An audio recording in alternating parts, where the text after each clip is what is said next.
వివరాలు అందిద్దాము. ఆ వెంటనే కార్యక్రమం ప్రారంభమవుతుంది. చిన్నారులందరికీ ఈ విషయాలు అర్థమైనాయని అనుకుంటున్నాను.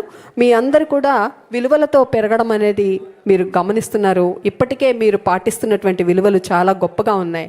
ఎందుకంటే విద్య చదువుకున్నవాడు లేదా విద్యను నేర్చుకుంటునే వాడికి, విద్య నేర్చుకోని వాడికి భేదం మనకి వాళ్ళ మాటల్లోనూ ప్రవర్తనలోనూ అర్థమవుతుంది. చాలామంది సంస్కారవంతులు విద్య లేకపోయినా సంస్కారంగా ప్రవర్తిస్తారు. కానీ చదువుకొని కూడా సంస్కారం లేని వాళ్ళని మరి దేశమే కాదు ప్రతి ఒక్కరూ గర్హిస్తారు. సో ఇప్పటికీ మనం తప్పనిసరిగా ఆ అంశాలు దృష్టిలో పెట్టుకుందాం.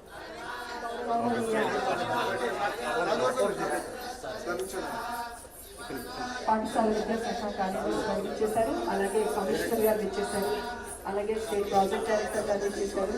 గౌరవనీయ మంత్రివర్యులు మానవ వనరుల అభివృద్ధి శాఖ మంత్రి వారు గౌరవనీయులు శ్రీ నారా లోకేష్ గారు విచ్చేస్తున్నారు. వారికి హృదయపూర్వక స్వాగతం. అలాగే ప్రవచన వాచస్పతి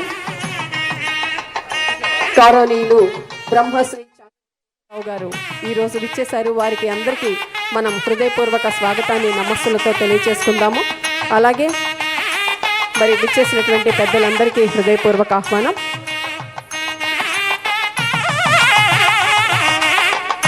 వారిని వేద మంత్రాలతో పూర్ణ కుంభంతో వేదిక మీదకు స్వాగతం తెలియజేశాము. వారు ఆసీనులై ఉన్నారు. మొదటగా వారికి ఒక చిన్న స్వాగత నృత్యాన్ని ప్రదర్శించడానికి చిన్నారులు విచ్చేస్తున్నారు. వారి స్వాగత నృత్యాన్ని ఇప్పుడు వారు ప్రదర్శిస్తారు.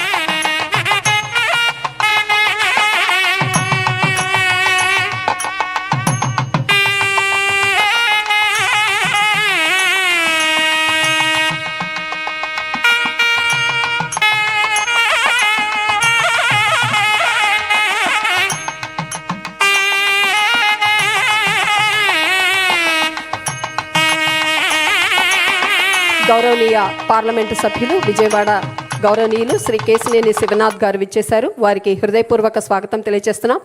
ఈనాటి అత్యుత్తమ సభా కార్యక్రమానికి అధ్యక్షులుగా వ్యవహరించడానికి విచ్చేశారు ప్రభుత్వ విప్ మరియు శాసనసభ్యులు విజయవాడ సెంట్రల్ గౌరవనీయులు శ్రీ బోండా ఉమామహేశ్వరరావు గారు విచ్చేశారు. వారి ఆధ్వర్యంలో ఈనాటి సదస్సు అత్యంత వైభవంగా జరగబోతూ ఉంది. వారికి కూడా హృదయపూర్వక స్వాగతం. మరి వారికి స్వాగతం తెలియచేయటానికి సంప్రదాయ నృత్యంతో చిన్నారులు సిద్ధంగా ఉన్నారు. వారి నృత్య ప్రదర్శన చేస్తారు.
ఆకాశం నుంచి దిగివచ్చిన అప్సర దేవతలు స్వాగతం తెలియజేశారు. పెద్దలందరికీ హృదయపూర్వక స్వాగతం తెలియజేసుకుంటున్నాము. ఈనాటి సభా కార్యక్రమానికి మరి అధ్యక్షులుగా వ్యవహరించబోతున్నటువంటి ప్రభుత్వ విప్ మరియు శాసనసభ్యులు గౌరవనీయులు శ్రీ బోండా ఉమామహేశ్వరరావు గారిని మనందరి కరతాళ ధ్వనుల మధ్య వేదిక మీదకు సగౌరవంగా స్వాగతం తెలియజేసుకుంటున్నాము.